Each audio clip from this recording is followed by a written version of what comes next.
আপনি শেখ মুজিবুর রহমানের আদর্শ প্রতিষ্ঠা করতে গিয়ে জীবনটা বিলিয়ে দিলেন, জিয়াউর রহমানের আদর্শ প্রতিষ্ঠা করতে গিয়ে জীবনটা বিলিয়ে দিলেন, মুহাম্মদুর রাসূলুল্লাহ সাল্লাল্লাহু আলাইহি সাল্লামের আদর্শ বাস্তবায়ন করার জন্য আপনি একদিন সময়ও দিলেন না। পার্থক্যটা কোথায় বলেন? ইমানের পার্থক্য, কলবের পার্থক্য। উচিত ছিল আমি আমার রাসূলের আদর্শ বাস্তবায়ন করার জন্য জীবন, যৌবন, অর্থ, করি সব কিছু বিসর্জন দেব। কথা বুঝতে পেরেছেন? আমাদের সাথে কারোর কোনো শত্রুতা আছে? কথা বলেন। কারোর সাথে কোনো শত্রুতা নাই, কোনো শত্রুতা নাই। আওয়ামী লীগের সাথে কোনো শত্রুতা নাই, বিএনপির সাথে কোনো শত্রুতা নাই। বিএনপি যদি আজকে একটা কথা বলে, আমরা ক্ষমতায় আসলে আমরা রাসূলের আদর্শ বাস্তবায়ন করব, আল্লাহর কসম আমরা সবাই মিলে গিয়ে বিএনপির সাথে মিশব। তারা যা বলে তাই শুনব, তারা যে পথে হাঁটে আমরা সেই পথে হাঁটব। কথা বুঝতে পেরেছেন? বিএনপি তো এই কথা বলে না যে আমরা রাসূলের আদর্শ বাস্তবায়ন করব যদি ক্ষমতায় আসতে পারি। এই কথা বিএনপি বলে? আসতে বলেন কেন? বলে এই কথা কি আওয়ামী লীগ বলে? এই কথা যে বলবে আমি তার সাথে আছি, কারণ আমার কাছে আমার রাসূলের আদর্শের চাইতে বড় আদর্শ আর কারোর নাই, এক চারটা পরিবারও নাই। তাই বলে কারোর সাথে আমার শত্রুতাও নাই, কারোর সাথে শত্রুতা নাই। আপনাদেরকে এইটা বুঝতে হবে। আদর্শ এমন একটা জিনিস, কিয়ামতের ময়দানে আল্লাহ পাক রব্বুল আলামিন ওই আদর্শের মহব্বতের কারণে আপনাকে জাহান্নামে দেবে অথবা আপনাকে জান্নাতে দেবে। আপনাকে জান্নাতে দিবে অথবা জাহান্নামে দিবে। আপনি বলবেন হুজুর এটা কোনো কথা হইল? রাজনীতি এক জিনিস, এটা আর এক জিনিস। কে বলেছে ভাই? নবীজি সাল্লাল্লাহু আলাইহি সাল্লামকে ডেকে আবু জাহিল বলেছিল, মুহাম্মদ তোমার জনপ্রিয়তা তো খারাপ না, তুমি এই যে সবাইকে নামাজ শিখাচ্ছ, হজ শিখাচ্ছ, হ্যাঁ সবাইকে দিনের পথে রাখছো, তুমি এক কাজ করো, ক্ষমতা আমরা চালাই,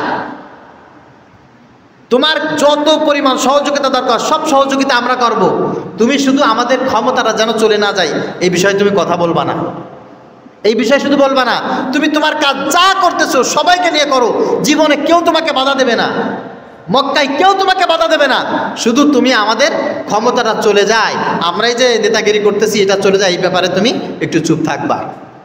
নবীজি সাল্লাল্লাহু আলাইহি ওয়াসাল্লাম কি বলেছিলেন? চাচা ওই যে আকাশের চাঁদ দেখতেছেন, ওই যে সূর্য দেখতেছেন, আমার এক হাতে চাঁদ এক হাতে সূর্য যদি এনে দেন আমি এই কথা বলতে পারবো না আপনারা যেটা করতেছেন, যেভাবে পরিচালিত হচ্ছেন এটা সত্য, এটা আমি জীবনেও বলতে পারবো না। আমিও সেটাই বলছি আপনাদেরকে। প্রিয় ভাইরা, মুসলমান হিসাবে, ইমানদার হিসাবে ইসলামের ভিতরে চলে আসার পরে ইসলামের চাইতে বড় জিনিস আপনার কাছে আর কিছু নেই, আর কিছু নেই। যে কোনো একজন আলেমের পিছনে থাকেন, যে কোনো একটা ইসলামী রাজনৈতিক দলের সাথে থাকবেন, আপনি না মুসলমান, ইসলামিক রাজনৈতিক দলের সাথে থাকবেন, যেটা পছন্দ আপনার, যেটা পছন্দ হয়, খবরদার ইসলাম ছাড়া অন্য কোন দুনিয়ার তন্ত্র মন্ত্র রাজনৈতিক দল আদর্শের সাথে যেন একজন মুসলমানকে আমি না দেখি। স্পষ্ট ঘোষণা, খবরদার। হাতে ধরে বলি, পায়ে ধরে বলি, আল্লাহর কাছে যদি দাঁড়াইতে হয়, নবীজি সাল্লাল্লাহু আলাইহি ওয়াসাল্লামের সামনে দাঁড়াইতে হয়, মুসলমান ইসলাম প্রতিষ্ঠার কাজেই থাকবা, অন্য কোনো আদর্শের সাথে তোমার সম্পর্ক যেন না হয়। যদি হয় কি হবে? আল কাতিল আল মাকতুল কিলাহুমা ফিন্নার। এই গ্যাঞ্জাম ফ্যাসাদে পড়ে যত মানুষ মারা যাবে সব মানুষ জাহান্নামে যাবে। নাউজুবিল্লাহ বলেন। সব মানুষ কোথায় যাবে? ইসলামিক দলের সাথে থাকলে, ইসলামিক রাজনীতি করলে, ইসলাম প্রতিষ্ঠা করার জন্য থাকলে, মায়ের খাইলে লাভ, মারলে লাভ, মরে গেলেও লাভ। কথা বুঝতে পেরেছেন? ইসলামিক রাজনৈতিক দলের সাথে থাকবেন না, দুনিয়ার আদর্শ প্রতিষ্ঠা করার জন্য কাজ করবেন, মায়ের খাবেন লস, মারবেন লস, মরে যাবেন লস, এতে লাভের কোনো বালাই মনে থাকবে? মনে থাকবে? আল্লাহ আমাদের সবাইকে বোঝার তৌফিক দান করেন। আল্লাহ সবাইকে বোঝার তৌফিক দান করেন। আল্লাহ সবাইকে দিনের পথে চলা সহজ করে দেন। আল্লাহ আপনি যেভাবে চান সেইভাবে আমাদেরকে ঈমান, আমল, ইখলাস, তাকওয়া মজবুত করে আপনি সেইভাবে আমাদেরকে পরিচালিত হওয়ার তৌফিক দান করেন। রাগ করলেন নাকি? রাগ করেন না। আপনাদেরকে যে কথাগুলি আমরা নিজেরা লিডার হওয়ার জন্য বলি না, আমরা যে কথাগুলো বলি আপনাদেরকে পরিচালনা করার জন্য বলি না, আল্লাহ পাক রব্বুল আলামিন আপনাদেরকে শান্তি দিবেন সেই জন্যই কথাটা বলি। এইটা বলার দায়িত্ব আমার। যদি এখন না বলি, ভবিষ্যতে আপনারা দায়ী করবেন, কিয়ামতের ময়দানে আল্লাহ পাক রব্বুল আলামিনের কাছে আমাদের নামে আপনারাই বিচার দিবেন। وقل اعملوا فسيرى الله عملكم ورسوله والمؤمنون। আল্লাহ পাক রব্বুল আলামিন বলেন, নবী আপনি সবাইকে বলে দেন, ই'মালু, তোমরা সকলে নেক আমল করো। আল্লাহ পাক রব্বুল আলামিনের হুকুম তোমরা মেনে নাও। আল্লাহ পাক রব্বুল আলামিনের হুকুমের উপরে তোমরা চলো। আল্লাহর হুকুম মেনে নেওয়া, আল্লাহর হুকুমে চলা মানে হচ্ছে আল্লাহ পাক রব্বুল আলামিন যেটা করতে বলেছেন সেটা করা, আর আল্লাহ পাক রব্বুল আলামিন যেটা থেকে আমাদেরকে বেঁচে থাকতে বলেছেন সেটা থেকে বেঁচে থাকা।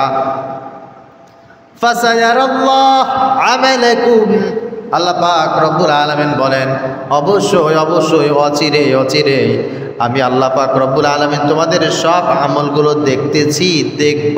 সুবহানাল্লাহ। যত কাজ করো না কেন, ফাসায়ারাল্লাহু আমালাকুম, আমি আল্লাহ তোমাদের সব কাজ দেখি। এমন কোনো কাজ নাই যে কাজটা আল্লাহ পাক রব্বুল আলামিন দেখেন না। শুধু তাই না, রাসূলুহু, আমার রাসূলকেও দেখার সুযোগ করে দেই, রাসূলও দেখেন। ওয়াল মুমিনুন, মুমিনরাও দেখে। কিয়ামতের ময়দানে একজন মানুষ আল্লাহ পাক রব্বুল আলামিনের হুকুম পালন করেছে কিনা এর জন্য আল্লাহ পাক রব্বুল আলামিন নিজেই সাক্ষী হবেন, আল্লাহ রাসূল সাক্ষী হবেন, ইমানদার মুমিন বান্দা যারা আছে তারাও সাক্ষী হয়ে যাবে। আমি নামাজ পড়লে আমার এই নামাজের সাক্ষী সর্বপ্রথম হবে আল্লাহ, দ্বিতীয় নাম্বার হচ্ছে রাসূল সাল্লাল্লাহু আলাইহি ওয়াসাল্লাম, তৃতীয় নাম্বার হচ্ছে ইমানদার মুসলমান আমার এই নামাজের সাক্ষী হয়ে যাবে। আমি সাদাকা করলাম, যাকাত দিলাম, এলেম শিক্ষা করলাম, মানুষকে উপকার করলাম, যে কোনো ভালো আমল করলাম, আমার এই ভালো কাজের জন্য তিনটা সাক্ষী হয়ে যাবে। এক নম্বরে সাক্ষী হবে আমার আল্লাহ, দুই নম্বর সাক্ষী হবে মুহাম্মদুর রাসূলুল্লাহ সাল্লাল্লাহু আলাইহি ওয়াসাল্লাম, তিন নাম্বার সাক্ষী হয়ে যাবে আমার ইমানদার, আমার মুসলমান ভাইয়েরা। আল্লাহ পাক রব্বুল আলামিন বলেন, নবী আপনি সব মানুষগুলোকে এই আমলের কথাটাই বলে দেন, এই আমলের কথা। যার আমল যত বেশি হবে আল্লাহ পাক রব্বুল আলামিন তার উপর তত খুশি হবে, যার আমল যত সুন্দর হবে আল্লাহ পাক রব্বুল আলামিন তার উপর তত খুশি হবেন। শুধু তাই না, আল্লাহ খুশি হওয়ার সাথে সাথে নবীজি সাল্লাল্লাহু আলাইহি ওয়াসাল্লাম খুশি, আর নবীজি সাল্লাল্লাহু আলাইহি ওয়াসাল্লাম খুশি হওয়া মানে ইমানদার মুসলমান যারা আছে তারাও তার উপর খুশি হয়ে যাবে। সুবহানাল্লাহ, কত সুন্দর। আর মানুষ আমল করবে কার জন্য? আমি যদি নামাজ পড়ি কার লাভ? রোজা রাখলাম কার লাভ? হজ করলাম কার লাভ? যাকাত দিলাম কার লাভ? মান আমিলা সালিহান ফালিনাফসিহি, আল্লাহ পাক রব্বুল আলামিন বলেন, যে ব্যক্তি ভালো কাজ করলো, নেক আমল করলো, ওই ব্যক্তি নিজের উপকার নিজেই করলো। আমি নামাজ পড়লে আল্লাহর কোনো ফায়দা নাই, আমি নামাজ না পড়লে আল্লাহর কোনো ক্ষতি নাই। আমি যদি কোরআন তেলাওয়াত করি তো আল্লাহর কোনো উপকার নাই, আমি যদি কোরআন তেলাওয়াত না করি আল্লাহ পাক রব্বুল আলামিনের কোনো ক্ষতি। মানে আমিলা সালিহান, যে ব্যক্তি নেক আমল করলো, নামাজ পড়লো, রোজা রাখলো, হজ করলো, যাকাত দিল, জিকির করলো, তেলাওয়াত করলো, সাদাকা করলো, মানুষের সঙ্গে ভালো ব্যবহার করলো, যে কোনো নেক আমল করলো, ফালিনাফসিহি, আল্লাহ পাক রব্বুল আলামিন বলেন ওই ব্যক্তি নিজের উপকার নিজে করলো। নিজের ভালো কাজগুলো নিজের জন্য করলো, ভালো কাজগুলো নিজের জন্য জমা রাখলো। মনে রাখবে আমার রাসূল তোমাদের কাছে কোনো ঠেকা নাই, আমি আল্লাহ তোমার কাছে কোনো ঠেকা নাই। আমার ইমানদার মুসলমান যারা আছে তাদেরকেও তোমার কাছে ঠেকা রাখি নাই। একজন আলেম বারবার নামাজের জন্য ডাকে, তো নামাজ পড়লে কি আলেমের লাভ আছে? নামাজ না পড়লে আলেমের কোনো ক্ষতি আছে? না, আল্লাহ এটাই বুঝাচ্ছেন, ক্ষতি লাভ সব নিজের। তো নিজের ভালো যদি পাগলেও বোঝে, আমরা বুঝবো না কেন? আমরা বুঝবো না কেন? মান আমিলা সালিহান ফালিনাফসিহি ওয়া মান আসাআ ফাআলাইহা। পক্ষান্তরে আল্লাহ পাক রব্বুল আলামিন বলেন, ভালো কাজ যেই ব্যক্তি করে, আল্লাহর হুকুম যেই ব্যক্তি মানে, সে নিজের উপকার করে, আর আল্লাহর হুকুম যে মানে না সে নিজের ক্ষতি করে। উপকারটাও নিজের, ক্ষতিটাও নিজে। ওমা রব্বুকা বিযাল্লামিল লিল আবিদ। কিয়ামতের ময়দানে ওই ব্যক্তি যখন ধরা খেয়ে যাবে, ধরা খাওয়ার পর বলতে পারবে না আল্লাহ আমার উপরে জুলুম করেছে। আল্লাহ বলেন, আমি কারোর উপরে জুলুম করি না। আবার যখন কেউ কারোর প্রতি সন্তুষ্ট হয়ে যাবে, নিজের আমল দেখে নিজের ক্যারিয়ারের উপরে খুশি হয়ে যাবে, ওই ব্যক্তি আল্লাহ পাক রব্বুল আলামিনকে বলবে, আল্লাহ তুমি আমাকে তৌফিক দান করেছিলে তাই আমি করেছি, আলহামদুলিল্লাহ। এই জন্য আমাদের প্রথম বোঝার বিষয়টা হচ্ছে, ঈমান আনার পর নেক কাজ করা, ভালো কাজ করা, এটা আল্লাহ পাক রব্বুল আলামিনের গোলামের প্রথম লক্ষণ। নবীজি সাল্লাল্লাহু আলাইহি সাল্লামের উম্মত হওয়ার প্রথম লক্ষণ, সমস্ত উম্মতদেরকে সাক্ষী রাখার প্রথম লক্ষণ। যার ভিতরে আমল নাই, তার ভিতরে আল্লাহ পাক রব্বুল আলামিনের ইতাআত নাই, আল্লাহর কাছে কি নিয়ে দাঁড়াবে? আল্লাহ আমি তোমার গোলাম ছিলাম। অনেকে আছে দেখবেন, মানে আক্ষেপ করে বলে, কত মানুষ নামাজ পড়ে না, কত মানুষ কোরআন শরীফ পড়তে পারে না, বলে না? ওদের যা হবে আমাদেরও তাই হবে, নাউজুবিল্লাহ পড়ে। কত মানুষ আছে গ্রামে কোরআন শরীফ পড়তে পারে না, কত মানুষ আছে নামাজ পড়ে না, ওরা কি সব জাহান্নামে যাবে? ওদের যা হবে আমারও তাই হবে। এই কথা বলা কি ঠিক? ঠিক না। তাহলে যখন কোনো অপরাধের সাথে নিজেকে সংযুক্ত রেখে ফেলো, যখন আসামি হয়ে যাও, তখন সব আসামিকে তো পুলিশ ধরে নিয়ে যায়, তুমি পালাও কেন? কত আসামিকে পুলিশ ধরে নিয়ে যাচ্ছে না? এখন বাড়ি থেকে তালাশ করে করে পুলিশ নিয়ে যাচ্ছে ওই শয়তান বজ্জাতের সাথে যারা ছিল। তাহলে এখন তুমি পালাচ্ছ কেন? এলাকা ছেড়ে আর এক জায়গায় যাচ্ছ কেন? পালাচ্ছ কেন? তুমি এখন এটা বলো যে ওদের যা হচ্ছে আমার তাই হবে। এত মানুষ জেল কাটতেছে, আমি কাটলে সমস্যা কি? এত মানুষকে পুলিশে ধরে নিয়ে যাচ্ছে, আমাকে ধরে নিয়ে গেলে সমস্যা কি? তুমি এটাই বলো। মূল বিষয়টা হচ্ছে, ইবলিশ শয়তান যখন কাউকে পাকড়াও করে, কাউকে ধোকা দেয়, তখন ভালো মন্দ যাচাই বাছাইয়ের ইতাহিদ জ্ঞান সে ব্যক্তি হারিয়ে ফেলে। আল্লাহ পাক রব্বুল আলামিন বলেন, বান্দা ইন্নামা ইয়াতাকাব্বালুল্লাহু মিনাল মুত্তাকিন। আমলের অন্যতম শর্ত হচ্ছে পছন্দ হতে হবে আমার, আমি আল্লাহ পাক রব্বুল আলামিনের কবুল হতে হবে। আল্লাহ যদি কবুল না করে কোনো আমলের কোনো দাম কিন্তু থাকবে না। একজন ব্যক্তি রাতের বেলা রাত জেগে জেগে 100 রাকাত নামাজ আদায় করেছে, তার নামাজটা কবুল হলো না, আল্লাহর পছন্দ হলো না। আরেকজন ব্যক্তি মাত্র 2 রাকাত সালাত আদায় করেছে, আল্লাহ পাক রব্বুল আলামিন বড় পছন্দ করেছেন। আপনাদের কাছে জিজ্ঞাসা করি, উত্তর দেন তো, 100 রাকাত নামাজের দাম বেশি নাকি এই 2 রাকাত নামাজের দাম বেশি? হ্যাঁ, কেন? 2 রাকাত কবুল হয়েছে, 100 রাকাত কবুল। আল্লাহ পাক রব্বুল আলামিন বলেন, ইন্নামা ইয়াতাকাব্বালুল্লাহু মিনাল মুত্তাকিন। মনে রাখবা, দুনিয়ায় যত ইমানদার আছে সবাই কিন্তু আমল করে, সবার আমল আমার কাছে কবুল যোগ্য নয়, সবার আমল আমি পছন্দ করি না, সবার আমলকে আমি কবুল করি না। তবে হ্যাঁ, যারা মুত্তাকি, যাদের দিলের ভিতরে, যাদের অন্তরের ভিতরে আমি আল্লাহ পাক রব্বুল আলামিনের ভয় আছে, ওর আমলটা আমি পছন্দ করি, ওর আমলটা আমি কবুল করি। এক কথায়, যে ব্যক্তি কাজটা করে শুধুমাত্র আল্লাহ পাক রব্বুল আলামিনের জন্য, ওই কাজটা আমি কবুল করি। আর যার কাজটা আমার জন্য হয় না, আমি তার কাজ কবুল করি। কথা বলেন? এই জন্য ইবাদতের ক্ষেত্রে, আল্লাহর হুকুম মানার ক্ষেত্রে প্রচুর সবর দরকার। কি দরকার বলেন? ধৈর্য দরকার, সীমাহীন।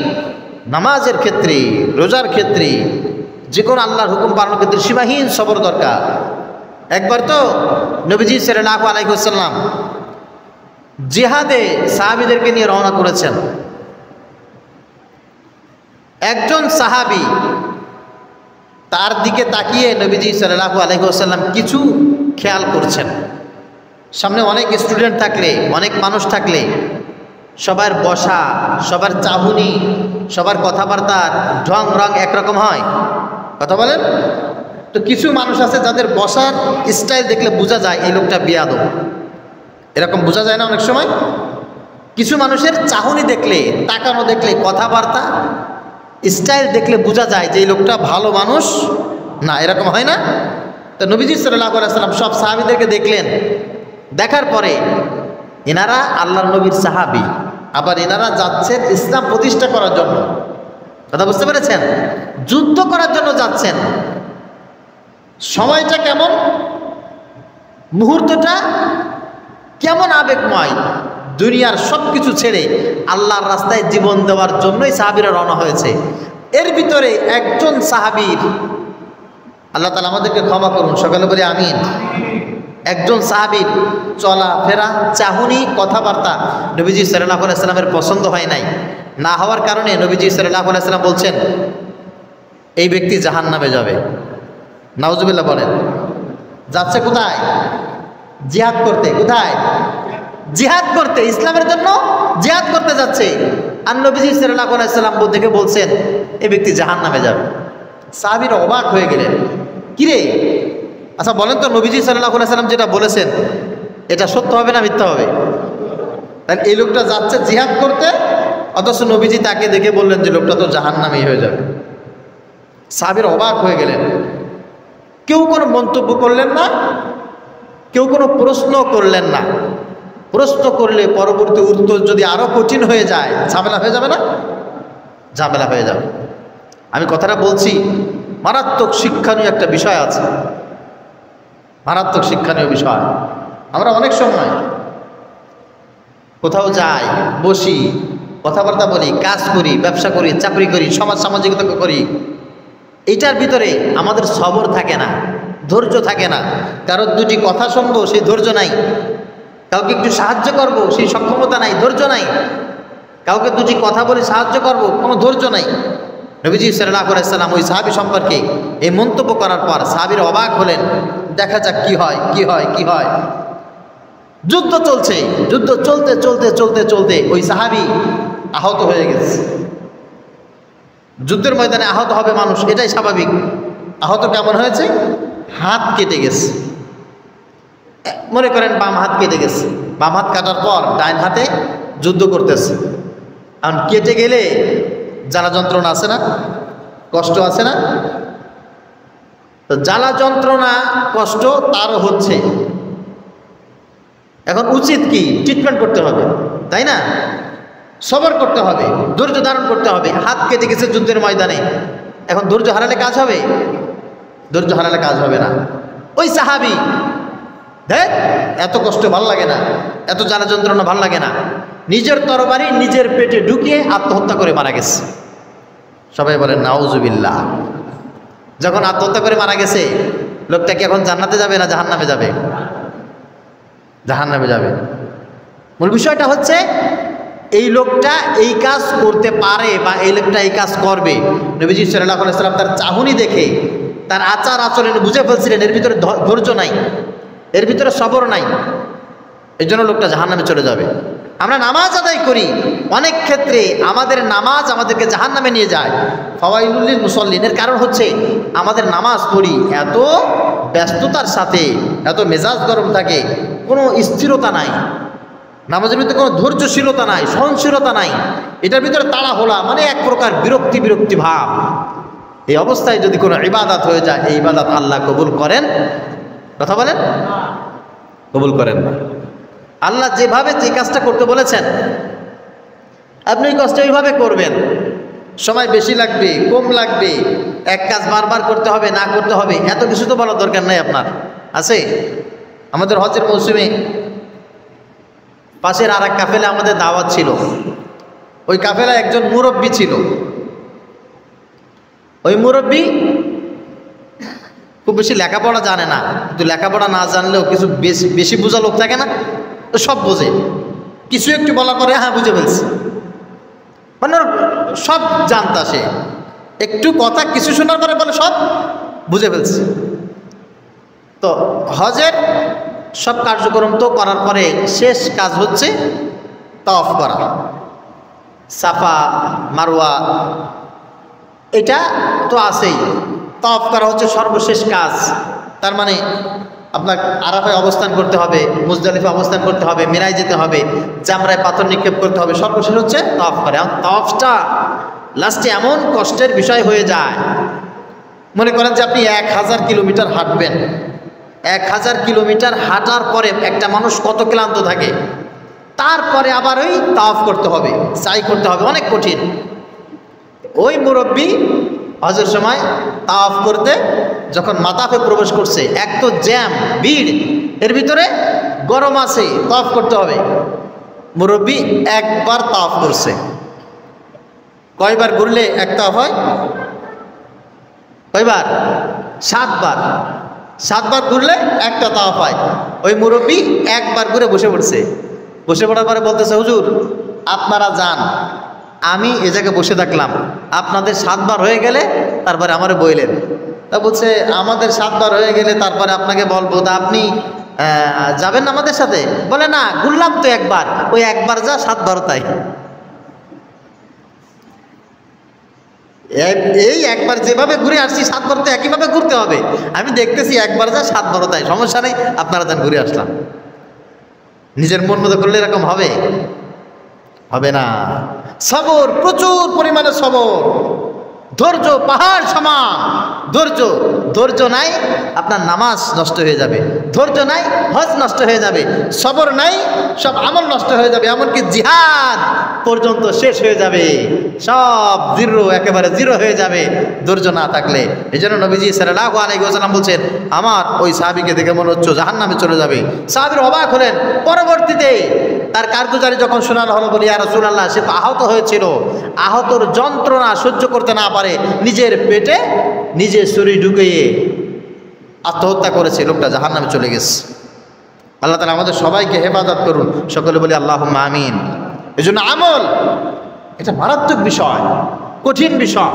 আল্লাহ পাক রব্বুল আলামিন আমলের ক্ষেত্রে কখনো সবরের কথা বলেছেন, কখনো ধৈর্যশীলতার কথা বলেছেন, কখনো তাকওয়ার কথা বলেছেন, কখনো মুহাব্বতের কথা বলেছেন। আল্লাহ তাআলা আরেক জায়গায় বলেন, ইল্লা মান আতাল্লাহা বিকলবিন সালিম ওয়া উজলিফাতিল জান্নাতু লিল মুত্তাকিন। আল্লাহ বলছেন, শোনো, যারা ইবাদত করে তাদের জন্য আমি জান্নাত নির্মাণ করেছি, তবে ওই আবেদ তারা যারা একটা পরিষ্কার প্রশান্তিময় একটা কলব নিয়ে আমি আল্লাহ পাক রব্বুল আলামিনকে ডাক দিয়েছি। আমি আল্লাহকে যখন ডেকেছে তখন তার কলবের ভিতরে কোনো ব্যস্ততা ছিল না, কোনো রূঢ়তা ছিল না, কোনো সন্দেহ ছিল না, একবারে ফ্রেশ একটা দিল নিয়ে আল্লাহ পাক রব্বুল আলামিনকে ডাক দিয়েছে। আল্লাহ ইল্লা মান আতাল্লাহা বিকলবিন সালিম। যখন আমাকে ফ্রেশ একটা দিল নিয়ে আল্লাহকে আল্লাহ বলে ডাক দিয়েছে, আমি আল্লাহ পাক রব্বুল আলামিন বান্দার তখনকার ইবাদতটা কবুল করে নিয়েছি। এছাড়া এই মনে করেন যে নামাজে সালাম ফিরে আসবার জন্য কোনো একগ্রতা নাই, কোনো একগ্রতা নাই, নামাজের ভিতরে ঘুমায় যায়। কি করে? নামাজের ভিতরে ঘুমায় যায়। নামাজের ভিতরে ঘুমাইতে পারে কে? যার নামাজের ভিতরে খুব ধ্যান খেয়াল, সে। কথা বলেন না। নামাজের ওয়াক্ত হইছে ভুলে যায়, জামাতের টাইম মনে থাকে না। অনেক মানুষ আছে এর ভিতরে আছে, যদি জিজ্ঞাসা করি মসজিদে ফজরের জামাত কয়টায়, অনেকে বলতে পারবে না। আছে না? আছে। ফজরের জামাত কয়টায় বলতে পারবে না। তার এই যে টেন্ডেন্সি, এটা যদি মনের ভিতরে থাকে, তাহলে ইল্লা মান আতাল্লাহা বিকলবিন সালিম, এই আয়াতের উপরে আমল হয়েছে? এই আয়াতের উপরে আমল হয় নাই। আবার কখনো কখনো ইবাদতের ক্ষেত্রে নবীজি সাল্লাল্লাহু আলাইহি ওয়াসাল্লাম বলেছেন, আহাব্বুল আ'মালি ইলাল্লাহি আদওয়ামুহা ওয়া ইন কাল্লা। আল্লাহ পাক রব্বুল আলামিনের কাছে সবচাইতে বেশি পছন্দ হয় ওই আমল, যে আমল বান্দা নিয়মিত করে। কি করে? সবাই বলেন, নিয়মিত করে। এই নিয়মিত করার ক্ষেত্রে অনেক ব্যাখ্যা আছে। যেমন ধরেন, নিয়মিত মানে হচ্ছে সব সময়। আপনি মাঝে মাঝে মৌসুম দেখে ইবাদত করবেন, নামাজ পড়বেন, দান করবেন, সাদকা করবেন, বিশেষ সময়, এইটা না, সব সময় করবেন। আদওয়ামুহা, আপনি প্রতিদিন 2 রাকাত নফল নামাজ আদায় করবেন, প্রতিদিন 2 রাকাত নফল নামাজ আদায় করবেন। এইটা আল্লাহ পাক রব্বুল আলামিনের কাছে সবচাইতে বেশি দামি। ওই পড়লেন 1 বছরের মাথায় 2 রাকাত, 6 মাসের মাথায় 2 রাকাত, ওই যদি কোনোদিন সময় পাইলেন আর কি পড়লেন, এটা আল্লাহর কাছে বেশি দামি না? বলেছেন মুহাম্মদ সাল্লাল্লাহু আলাইহি ওয়াসাল্লাম, ওয়া ইন কাল্লা, যদিও সেটা ছোট হয়। কি হয় বলেন? ছোট হয়, যদিও সেটা ছোট হয়। অনেক মানুষ আছে দেখবেন দাতাগিরি দেখাইতে গিয়ে সব আমল নষ্ট করে। কি দেখায়? দাতাগিরি, জমিদারি, মাতবাড়ি দেখাইতে গিয়ে সব নষ্ট করে। যেমন হচ্ছে একজন মানুষ কাউকে সাদাকা করে, দান করে, মনে করেন ও প্রতিদিন 2 টাকা দেয়। কয় টাকা? প্রতিদিন 2 টাকা। অথবা একজন মানুষকে দেখলে প্রতিদিন একটা রুটি দিয়ে, একটা কলা দিয়ে তাকে সাহায্য করে। আবার একজন আছে খুব দাতাদার, সে করে হ্যাঁ এটা কোনো খাওয়ানোর সিস্টেম হইলো, যদি খাওয়াই তো পেট ভরে জম্মের খাওয়াবো। ও ডাইকে আই না, বছরে একবার বা 2 বছরে একবার একটারে ডাইকে আই না, জম্মের পরিমাণ খাওয়াইলো। ওর কাজের কোনো ধারাবাহিকতা নাই, কোনো ধারাবাহিকতা নাই। ও সব যখন সময় পারে তখন জম্মের পরিমাণ খাওয়াইলো না। আল্লাহর কাছে এইটা প্রিয় না। আপনার সামর্থ্য অনুযায়ী আপনি নিয়মিত খাওয়াবেন। আপনি প্রতিদিন কিছু পকেটে চকলেট রাখবেন, প্রতিদিন একজনকে একটা চকলেট দিবেন। ছোট বাচ্চা দেখলে, এতিম দেখলে কাউকে দেবেন। প্রতিদিন 2 রাকাত নামাজ আদায় করবেন। প্রতিদিন আল্লাহর রাস্তায় 2টি টাকা দান করবেন। আপনি প্রতিদিন সূরা ফাতিহা 1 বার পড়বেন, সূরা ইখলাস 3 বার পড়বেন, সূরা ফালাক 3 বার পড়বেন, সূরা নাস 3 বার পড়বেন প্রতিদিন। ওই বছরে 1 বার পড়লেন, কখন পড়লেন না পড়লেন, এইটা আল্লাহ পাক রব্বুল আলামিনের কাছে বেশি দামি নয়। আদওয়ামুহা, যেটা নিয়মিত করা হয়, ওয়াইন কাল্লা, যদিও সেই আমলটা হয় অতি ক্ষুদ্র থেকে ক্ষুদ্র। আল্লাহ পাক রব্বুল আলামিন ওই ক্ষুদ্রকে ক্ষুদ্র রাখেন না। তার যদি পছন্দ হয়ে যায় ক্ষুদ্রকে বিশাল আকৃতি দিয়ে কিয়ামতের ময়দানে সেটা আল্লাহ পাক রব্বুল আলামিন দাঁড় করায় দেন। সুবহানাল্লাহ। এটার উৎকৃষ্ট একটা উপমা শোনেন। যদি কোনো আমল নিয়মিত করা হয়, কয়দিন করেছেন বাদ দিয়েছেন, আর কোনো ঠিক ঠিকানা নাই, ওই রকম না। নবীজি সাল্লাল্লাহু আলাইহি ওয়াসাল্লাম মেরাজের রজনীতে জান্নাতের ভিতরে তিনি প্রবেশ করলেন। জান্নাতের ভিতরে প্রবেশ করার পর একজনের পায়ের আওয়াজ শুনলেন, পায়ের জুতার আওয়াজ। নবীজি বললেন, জিবরিল, এই পায়ের জুতার আওয়াজটা তো চেনা চেনা মনে হচ্ছে, এখনো তো কিয়ামত শুরু হয় নাই, জান্নাতের ভিতরে কে আসলো আর এই পায়ের আওয়াজটা কার? জিবরিল আমিন বলছে, ইয়া রাসূলুল্লাহ, আপনার কি এটা এখনো বুঝতে দেরি হচ্ছে? এটা হচ্ছে হযরতে বেলাল রাদিয়াল্লাহু তাআলা আনহুর পায়ের আওয়াজ। নবীজি সাল্লাল্লাহু আলাইহি ওয়াসাল্লাম দুনিয়ায় ফিরে এসে বলছে, বেলাল, জান্নাতের ভিতরে তোমার পায়ের আওয়াজ আমি শুনেছি।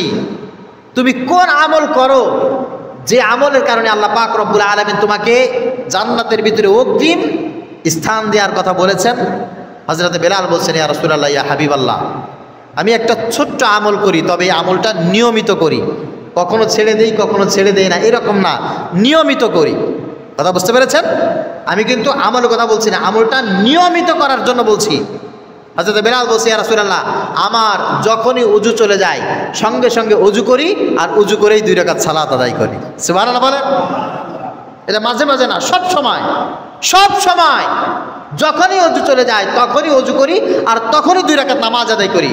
নবীজি সাল্লাল্লাহু আলাইহি ওয়াসাল্লাম বলছেন, হ্যাঁ তোমাকে বলছি, শোনো, আহাব্বুল আমালি ইলাল্লাহি আদওয়ামুহা, আল্লাহ পাক রব্বুল আলামিন বান্দার সবচেয়ে ওই আমলটা বেশি পছন্দ করেন যে আমলটা ছোট হলেও সেই আমলটা নিয়মিত করে, সব সময় করে, রেগুলার করতে থাকে, আমলটা কখনো বান্দা ছেড়ে দেয় না।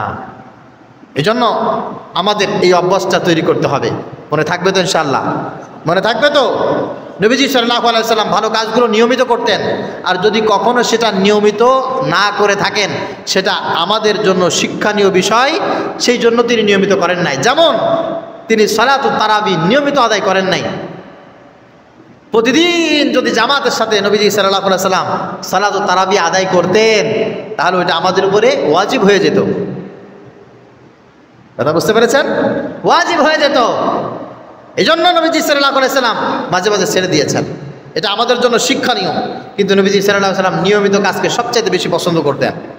আর কাজ নিয়মিত করার জন্য আল্লাহ পাক রব্বুল আলামিনের কাছে নবীজি সাল্লাল্লাহু আলাইহি সাল্লাম দোয়া করেছেন। এই দোয়াটা যারা 5 ওয়াক্ত নামাজের পরে আদায় করতে পারবে, পড়তে পারবে, আল্লাহ পাক রব্বুল আলামিন প্রত্যেকটা কাজ তাকে নিয়মিত করার তৌফিক দান করবেন। আলহামদুলিল্লাহ বলেন। অনেকে আছে ইশাক নামাজ পড়ে, আলহামদুলিল্লাহ। অনেকে আছে আওয়াবিন নামাজ পড়ে, আলহামদুলিল্লাহ। এর চাইতে উত্তম কাজ আর আছে নাকি?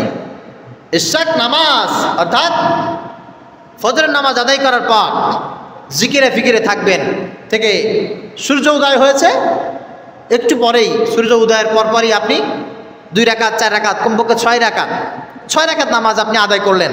4 রাকাত পড়লেও একেবারে না পড়ার চাইতে 2 রাকাত পড়া তো ভালো, কিন্তু আপনি 6 রাকাত নামাজ আদায় করলেন, এটা হচ্ছে ইশাক নামাজ। কোনো ব্যক্তি যদি ইশাক নামাজ খুলুসিয়াতের সাথে আদায় করে, সাগরের ফেনা পরিমাণ গুনাহ যদিও থাকে, আল্লাহ পাক তার সমস্ত গুনাহ মাফ করে দেয়। নিয়মিত পড়তে হবে। শর্ত কি বলেন? কথা বলেন। আওয়াবিন নামাজ, মাগরিবের নামাজ আদায় করেছেন, নামাজের পরে, মাগরিবের নামাজের পরে 6 রাকাত আওয়াবিন নামাজ আদায় করবেন। নবীজি সাল্লাল্লাহু আলাইহি সাল্লাম বলেছেন,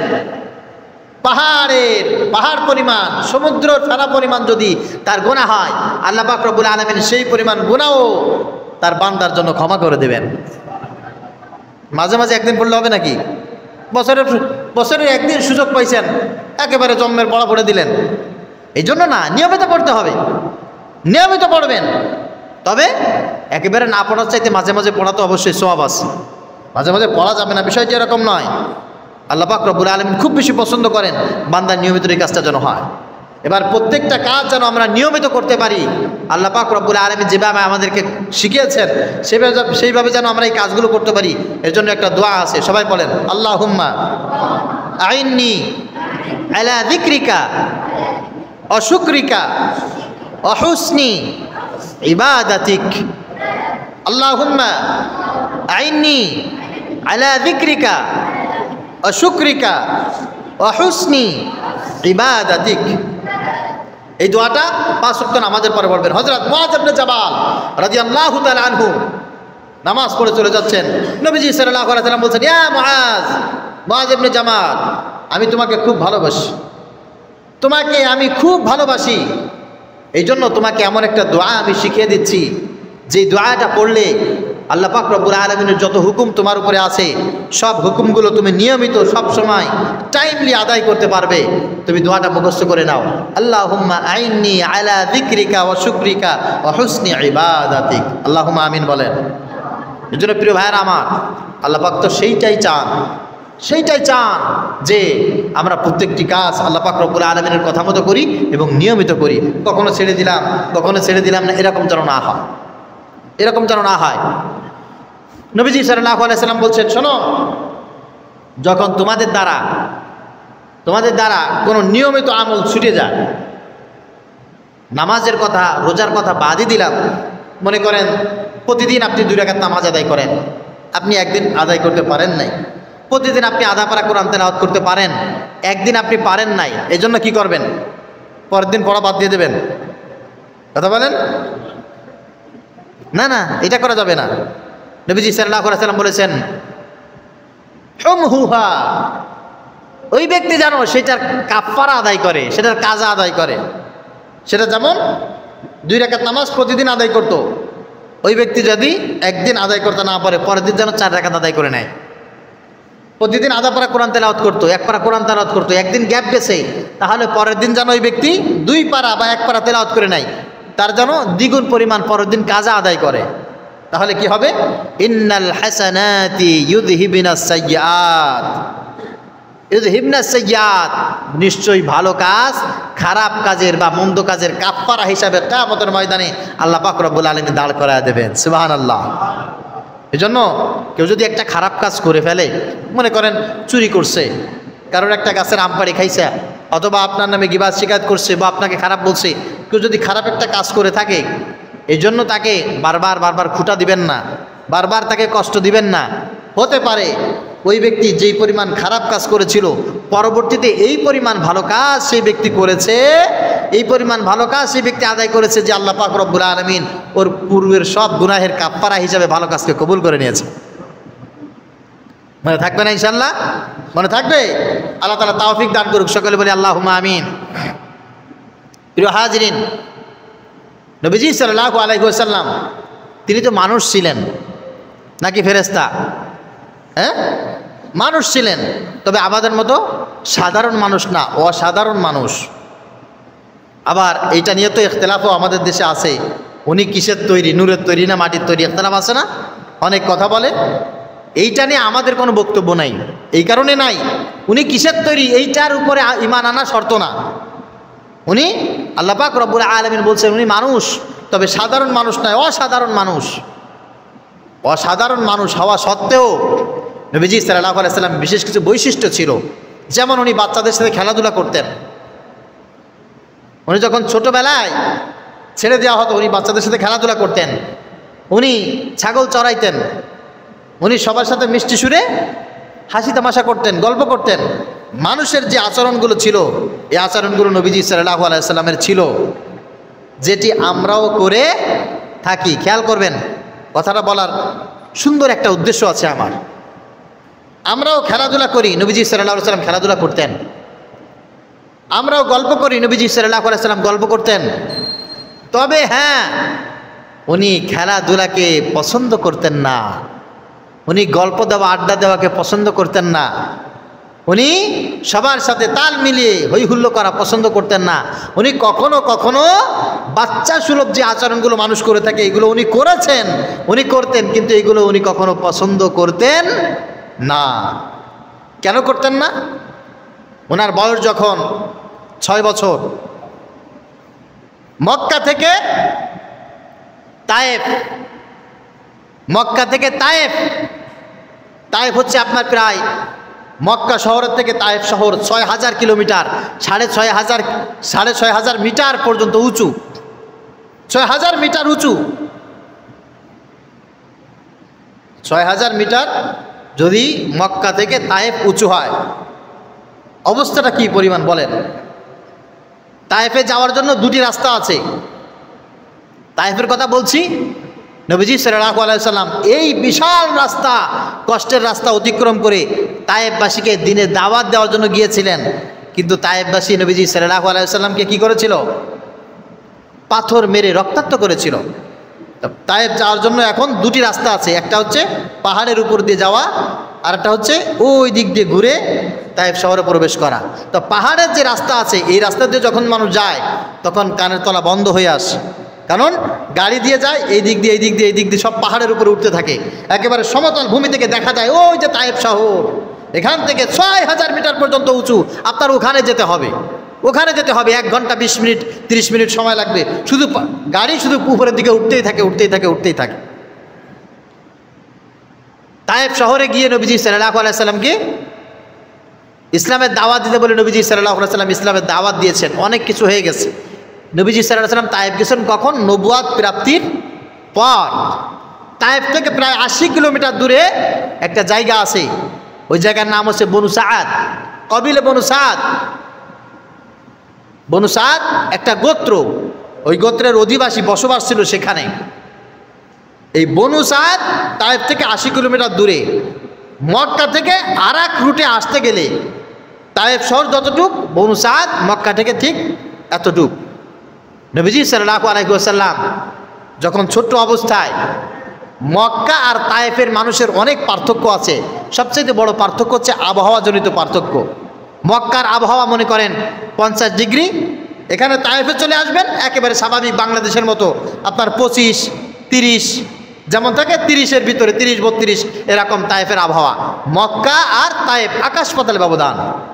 এই জন্য মক্কায় যদি কোনো শিশু জন্মগ্রহণ করত, প্রচণ্ড এই তাপের কারণে এবং মানুষের খাদ্যের অভাবের কারণে মায়ের বুকের দুধ শুকিয়ে যেত। তো কোনো বাচ্চা যদি ভূমিষ্ঠ হতো তখন মক্কার মায়েরা বাচ্চাদেরকে দুধ পান করাইতে পারতো না। মক্কার মায়েরা অভাবের তাড়নায় বা পরিবেশের কারণে সন্তানকে বাঁচিয়ে রাখতে পারতো না।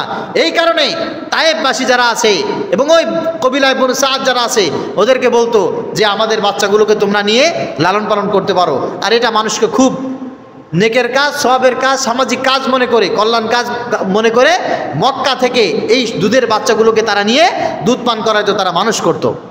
কবিলায় বনু সাদ, এখান থেকে হালিমাতুস সাদিয়া রাদিয়াল্লাহু তাআলা আনহা উনি মক্কায় চলে গিয়েছিলেন। নবীজি সাল্লাল্লাহু আলাইহি সাল্লামকে এই দীর্ঘ পথ অতিক্রম করে নিয়ে এসেছিলেন। একটি বাড়িতে বসে হালিমাতুস সাদিয়া, নিজেও উনি গরিব মানুষ ছিলেন, উনি খুব ধনী ফ্যামিলির ছিলেন না, গরিব মানুষ ছিলেন। উনি গাধাই করে এনে নবীজি সাল্লাল্লাহু আলাইহি সাল্লাম, ছোট্ট মুহাম্মদ কথা বলতে পারেন না, দুধ পান করে ছোট একটা বাচ্চাকে এনে যেই ঘরের ভিতরে বসবাস করেছিলেন, সেই ঘরটা আমি নিজের চোখে দেখে এসেছি। এখনো পর্যন্ত সেই ঘরে সেই স্ট্রাকচার ওখানে আছে। নবীজি সাল্লাল্লাহু আলাইহি সাল্লাম 6 বছর পর্যন্ত ওই ঘরের ভিতরে লালিত পালিত হয়েছেন। বড় অবাক করার বিষয় হচ্ছে এটা যে নবীজি সাল্লাল্লাহু আলাইহি সাল্লাম ওখানে থাকার পর ওনার কাজ করতে হতো। ওনার দুধ ভাই আরেকজন ছিল আব্দুল্লাহ। নবীজি সাল্লাল্লাহু আলাইহি সাল্লাম সব সময় একটা স্তন থেকে দুধ পান করতেন, আর একটা স্তন রেখে দিতেন তার ভাইয়ের জন্য। এভাবেই চলতে চলতে চলতে চলতে পাশে ছোট্ট একটা মাছের মতো আছে, সুন্দর জায়গা, এখনো পর্যন্ত ঠিক সেভাবেই রাখা হয়েছে। চমৎকার সুন্দর সমতল একটা ভূমি, পাহাড়ের পাদদেশে। ওখানে নবীজি সাল্লাল্লাহু আলাইহি সাল্লাম সন্ধ্যাবেলা খেলাধুলা করতেন, বিকেলবেলা খেলাধুলা করতেন, সব মানুষের সাথে খেলাধুলা করতেন, মজা করতেন। এই মজার ছলে নবীজি সাল্লাল্লাহু আলাইহি সাল্লাম খেলার প্রতি, মজার প্রতি যেন আকৃষ্ট বেশি না হয়ে যায়, দুনিয়ার মোহাব্বত যেন তার দিলকে স্পর্শ করতে না পারে। হঠাৎ করে খেলাধুলা করতে করতে করতে করতে নবীজি সাল্লাল্লাহু আলাইহি সাল্লাম উধাও হয়ে গেছে। তার দুধ ভাই আব্দুল্লাহ তার ভাইকে খুঁজে পাচ্ছে না। যখন ভাইকে খুঁজে পাচ্ছে না তখন ভাইকে তালাশ করতেছে। দুটি মাঠ পাশাপাশি, ছোট ছোট দুটি মাঠ, এক মাঠে খেলাধুলা করছে, ওখানে খুঁজে না পেয়ে ভাই টেনশন করতেছে, আরে আমার মা তো এখন পিটাবে আমাকে, যে মোহাম্মদ কোথায়, তোমার ভাইকে দেখছি না, দুজনে একসাথে খেলাধুলা করতে গেলে সে কোথায়। ভাইকে খুঁজতে খুঁজতে খুঁজতে খুঁজতে আর একটা মাঠ, ওই মাঠের ওখানে দুটি পানির কুয়া আছে। এই কুয়ার যে কত বছর বয়স আল্লাহ পাক রব্বুল আলামিন সবচাইতে বেশি ভালো জানে। তবে ধারণা করা হয় যে যখন প্রস্তর যুগ ছিল, মনে করেন যে আপনার 6000 6500 বছর আগে, যখন মানুষ পাথর কেটে কেটে বাড়ি তৈরি করত, আর পাথর কেটে বাড়ি তৈরি করতে হয় এটাই বুঝতো, আর কিছু বুঝতো না যে এরকম বিল্ডিং উপরে করা যায় বা টিন দিয়ে কাঠ দিয়ে পিটায় ঘর বানানো যায়। মানুষের যখন এই এলেম ছিল না, শুধুমাত্র পাথর কেটে কেটে বা একটা পাথর ওখানে কেটে কেটে গর্তের মতো করে মানুষ যখন বসবাস করত, সেই সময় এই পাথরের কুয়াগুলি তারা খনন করেছিল, এটাই ধারণা করা হয়। দুটি কুয়া আছে। আব্দুল্লাহ ওই কুয়া তো এখন সুসজ্জিত, সুন্দর করে বাধাই করা, তখন তো আর এরকম ছিল না। এই দুটি কুয়া দেখতে দেখতে যখন একটা কুয়ার আড়ালে গেছে, যে দেখে নবীজি সাল্লাল্লাহু আলাইহি সাল্লাম বসে আছে এবং তার সিনাটা দ্বিখণ্ডিত করা, তার কলিজা ফুসফুস নাড়ি বুড়ি যা কিছু আছে সব কিছু বের করে নবীজি অসাড় হয়ে ভাবে পড়ে আছে। আব্দুল্লাহ থেকে ভয়ে কাঁপতে কাঁপতে মায়ের কাছে চলে গেছে, মা আমি আমার ভাই একসাথে খেলাধুলা করতেছিলাম, আমার ভাইকে হঠাৎ করে দেখতেছি না মুহাম্মদকে, মাগো পরবর্তীতে যে অবস্থায় দেখলাম আমি দেখে আর সহ্য করতে পারি নাই, দ্রুত করে তুমি চলো, আমার ভাইকে যেন কে মেরে ফেলেছে। কি হয়েছে তোমার ভাইয়ের? বা আমার ভাইয়ের এইখান থেকে শুরু করে এই পর্যন্ত একেবারে ফেরে সব কিছু বের করে ফেলেছে। হালিমাতুস সাদিয়া কাঁদতে কাঁদতে নবীজি সাল্লাল্লাহু আলাইহি সাল্লামের জন্য, শিশু মুহাম্মদকে দেখার জন্য কাঁদতে কাঁদতে ওখানে চলে আসে। এসে দেখে তার কলিজা আবার জায়গায় চলে গেছে, সিনা আবার জায়গায় চলে গেছে। নবীজি সাল্লাল্লাহু আলাইহি সাল্লাম এভাবে অসাড় অবস্থায়, বেহুশ অবস্থায় পড়ে আছে। সুবহানাল্লাহ বলেন। হালিমাতুস সাদিয়া রাদিয়াল্লাহু তাআলা আনহা শিশু মুহাম্মদকে কোলের সাথে জাপটে ধরে বলছে, বাবা তোমার কি হয়েছিল? একটু আগে তোমার ভাই কি দেখেছিল? তোমার ভাই সত্য দেখেছে না মিথ্যা দেখেছে? আসলে কাহিনীটা কি হয়েছে? নবীজি সাল্লাল্লাহু আলাইহি সাল্লাম বলছেন, মাগো আমি জানি না, তবে আমি শুধু এতটুকু বলতে পারি, আমার এই সমাজের কোনো কাজের প্রতি আমার কোনো আকর্ষণ নাই। সবাই যা করে আমিও তাই করি, সবাই ভাত খায় আমি ভাত খাই, সবাই খেলাধুলা করে আমি খেলাধুলা করি, সবাই ছাগল চড়ায় আমিও ছাগল চড়াই, বকরিকে পানি পান করাইতে হয় তাই করি। আমার কোনো কাজের প্রতি আকর্ষণ নাই। হঠাৎ করে দেখলাম যে কিছু কিছু কাজের প্রতি আমার একটু আকর্ষণ তৈরি হচ্ছে, একটু ভালো লাগা ভালোবাসা তৈরি হচ্ছে। আমি এটা নিজের ভিতরে উপলব্ধি করলাম। এটা দেখে কে যেন আমাকে পিছন দিয়ে ধমক দিল, আবার ভালোবেসে আদর করে আমাকে হাত ধরে এখানে আনলো, এনে আমাকে এখান থেকে শুরু করে কি দিয়ে এই একেবারে কলিজা টলিজা সব বের করলো, বুক ছেদ করে সব কিছু বের করলো, বের করে আসমান থেকে কি যেন একটা পানি আসলো, সেই পানি দিয়ে আমার সবগুলো ধুয়ে মুছে সাফ করে আমার কলিজা আবার জায়গায় দিয়ে, দিল সব কিছু জায়গায় দিয়ে, বক্ষটা আবার করে আটকে দিয়ে চলে গেল আমাকে এই অবস্থায় রেখে। যাওয়ার সময় শুধুমাত্র একটা কথা কানে কানে বলে গেছে যে তোমাকে দুনিয়ার কোনো কাজের প্রতি আকর্ষিত করে মোহিত হয়ে ভালোবেসে এই দুনিয়া পার করার জন্য তোমাকে সৃষ্টি করা হয় নাই, তোমাকে সৃষ্টি করা হয়েছে গোটা বিশ্বের রহমত হিসাবে। প্রিয় ভাইয়েরা আমার, আপনার আমার চেনা বক্ষ আর কোনোদিন সাক করা হবে না, কেউ করবে না, পরিষ্কার করবে না। কিন্তু এ থেকে আপনাকে আমাকে শিক্ষা নিয়ে সিনাটাকে সাক রাখতে হবে। ইল্লা মান আতাল্লাহ বিকলবিন সালিম, কলব যদি সাফ না থাকে, পরিষ্কার না থাকে, দুনিয়ার মোহাব্বত ঢুকতেই থাকবে, ঢুকতেই থাকবে, ঢুকতেই থাকবে। চিন্তা করেন না, একজন দুজন মানুষ আজান হয়ে গেলে একজন মানুষকে বাড়ি রাখা যায় না, আজান হয়ে গেলে একজন মানুষকে ঘর থেকে বের করা যায় না। পার্থক্যটা কোথায় কল্পনা করেন তো? দিলের ভিতরে, কার মনের ভিতরে কিসের জন্য টান আছে, এটাই পার্থক্য। একজন মানুষকে কোটি টাকা দেন, ও দাড়ি কাটবে না, আর একজন মানুষকে কোটি টাকা দেন, ও দাড়ি রাখবে না। পার্থক্যটা কোথায়? কোথায়? আরে পার্থক্যটা হচ্ছে কলিজার ভিতরে। আপনি যে জিনিসকে মহব্বত করে বসে আছেন, আপনি যে জিনিসকে ভালোবেসে বসে আছেন, ওই ভালোবাসায় আপনাকে ওই জিনিসটা করতে বাধ্য করতেছে। একজন মানুষকে কোটি টাকা খরচ করে আপনি 1 মাস সময়ের জন্য তাবলিগে পাঠাইতে পারবেন না, ওর সময় নাই, ও ব্যস্ত, ভাল লাগে না, ওই এতেকাফ বসাইতে পারবেন না, ভাল লাগে না। আরেকজন মানুষ এতেকাফ করার জন্য বাংলাদেশের মসজিদ তো আছে, বরঞ্চ মক্কায় চলে যায়, মদিনায় চলে যায়, উদ্দেশ্য এতেকাফ করবে, উদ্দেশ্য মসজিদে সময় দেবে, উদ্দেশ্য আল্লাহর কাছে রোনাজারি করবে। পার্থক্যটা কোথায়? কলবে। কোথায় বলেন? এরকম একটা কলব, এরকম একটা দিল আপনার আমার তৈরি করতে হবে। যদি অবস্থা এরকম হয় যে না, দিলের ভিতরে সেই জিনিসের টান নেই, ভাই আপনার কপাল পুড়ে যাবে, কপাল পুড়ে যাবে। একজন মানুষ আমার রাসূলের আদর্শ প্রতিষ্ঠা করার জন্য জীবন যৌবন সব কিছু বিলিয়ে দিচ্ছে, আর একজন মানুষের আদর্শ বাস্তবায়ন করার জন্য জীবন যৌবন সব বিলিয়ে দিচ্ছে। এই দুইজন মানুষের ভিতরে পার্থক্য আছে না? কথা বলেন। আমি শেষ উপমাটা দিয়েই বক্তব্য শেষ করব। তা হচ্ছে যেহেতু সময়টা বড় মারাত্মক চলছে, মারাত্মক সময়, এই সময়ে এই কথাগুলি যদি আমার মতো ওলামা একরাম যারা আছে আপনাদের কাছে পৌঁছে না যায়, এখন আপনারা রাগ করবেন, এটাই স্বাভাবিক। কিন্তু কিয়ামতের ময়দানে আমাদের বিরুদ্ধে আপনারা বিচার দিবেন। কিয়ামতের ময়দানে যেন আমরা ধরা না খাই, আপনারা যেন আমাদের জন্য বিচার দিতে না পারেন, এই জন্য কথাটা আমি আপনাদের সাথে শেয়ার করে বলে যাচ্ছি। আপনি শেখ মুজিবুর রহমানের আদর্শ প্রতিষ্ঠা করতে গিয়ে জীবনটা বিলিয়ে দিলেন, জিয়াউর রহমানের আদর্শ প্রতিষ্ঠা করতে গিয়ে জীবনটা বিলিয়ে দিলেন, মুহাম্মদুর রাসূলুল্লাহ সাল্লাল্লাহু আলাইহি সাল্লামের আদর্শ বাস্তবায়ন করার জন্য আপনি একদিন সময়ও দিলেন না। পার্থক্যটা কোথায় বলেন?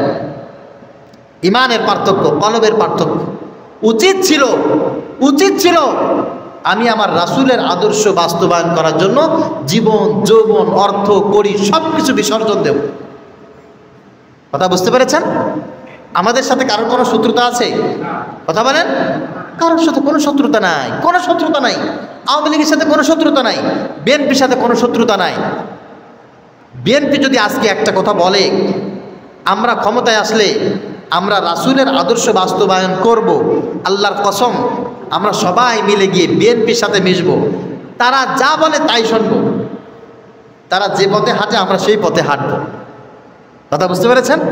বিএনপি তো এই কথা বলে না যে আমরা রাসূলের আদর্শ বাস্তবায়ন করব যদি ক্ষমতায় আসতে পারি। এই কথা বিএনপি বলে? আসতে পারেন কেন? বলে এই কথা কি আওয়ামী লীগ বলে? এই কথা যে বলবে আমি তার সাথে আছি, কারণ আমার কাছে আমার রাসূলের আদর্শের চাইতে বড় আদর্শ আর কারোর নাই, এক জাররা পরিমাণও নাই। তাই বলে কারোর সাথে আমার শত্রুতাও নাই, কারোর সাথে শত্রুতা নাই। আপনাদেরকে এইটা বুঝতে হবে। আদর্শ এমন একটা জিনিস, কিয়ামতের ময়দানে আল্লাহ পাক রব্বুল আলামিন ওই আদর্শের মহব্বতের কারণে আপনাকে জাহান্নামে দেবে অথবা আপনাকে জান্নাতে দেবে, আপনাকে জান্নাতে দিবে অথবা জাহান্নামে দিবে। আপনি বলবেন হুজুর এটা কোনো কথা হইল? রাজনীতি এক জিনিস, এটা আর এক জিনিস। কে বলেছে ভাই? নবীজি সাল্লাল্লাহু আলাইহি সাল্লামকে ডেকে আবু জাহিল বলেছিল, মুহাম্মদ তোমার জনপ্রিয়তা তো খারাপ না, তুমি এই যে সবাইকে নামাজ শিখাচ্ছ, হজ শিখাচ্ছ, হ্যাঁ, সবাইকে দিনের পথে রাখছো, তুমি এক কাজ করো, ক্ষমতা আমরা চালাই, তোমার যত পরিমাণ সহযোগিতা দরকার সব সহযোগিতা আমরা করব, তুমি শুধু আমাদের ক্ষমতাটা যেন চলে না যায় এই বিষয়ে তুমি কথা বলবা না, এই বিষয়ে শুধু বলবা না, তুমি তোমার কাজ যা করতেছো সবাইকে নিয়ে করো, জীবনে কেউ তোমাকে বাধা দেবে না, মক্কায় কেউ তোমাকে বাধা দেবে না, শুধু তুমি আমাদের ক্ষমতাটা চলে যায়, আমরা এই যে নেতাগিরি করতেছি এটা চলে যায়, এই ব্যাপারে তুমি একটু চুপ থাকবা। নবীজি সাল্লাল্লাহু আলাইহি ওয়াসাল্লাম কি বলেছিলেন? চাচা ওই যে আকাশের চাঁদ দেখতেছেন, ওই যে সূর্য দেখতেছেন, আমার এক হাতে চাঁদ এক হাতে সূর্য যদি এনে দেন, আমি এই কথা বলতে পারবো না আপনারা যেটা করতেছেন, যেভাবে পরিচালিত হচ্ছেন এটা সত্য, এটা আমি জীবনেও বলতে পারবো না। আমিও সেটাই বলছি আপনাদেরকে। প্রিয় ভাইরা, মুসলমান হিসাবে, ইমানদার হিসাবে ইসলামের ভিতরে চলে আসার পরে ইসলামের চাইতে বড় জিনিস আপনার কাছে আর কিছু নাই, আর কিছু নেই। যে কোনো একজন আলেমের পিছনে থাকেন, যে কোনো একটা ইসলামী রাজনৈতিক দলের সাথে থাকবেন, আপনি না মুসলমান, ইসলামিক রাজনৈতিক দলের সাথে থাকবেন, যেটা পছন্দ আপনার, যেটা পছন্দ হয়, খবরদার ইসলাম ছাড়া অন্য কোন দুনিয়ার তন্ত্র মন্ত্র রাজনৈতিক দল আদর্শের সাথে যেন একজন মুসলমানকে আমি না দেখি। স্পষ্ট ঘোষণা, খবরদার। হাতে ধরে বলি, পায়ে ধরে বলি, আল্লাহর কাছে যদি দাঁড়াইতে হয়, নবীজি সাল্লাল্লাহু আলাইহি ওয়াসাল্লামের সামনে দাঁড়াইতে হয়, মুসলমান ইসলাম প্রতিষ্ঠার কাজেই থাকবা, অন্য কোনো আদর্শের সাথে তোমার সম্পর্ক যেন না হয়। যদি হয় কি হবে?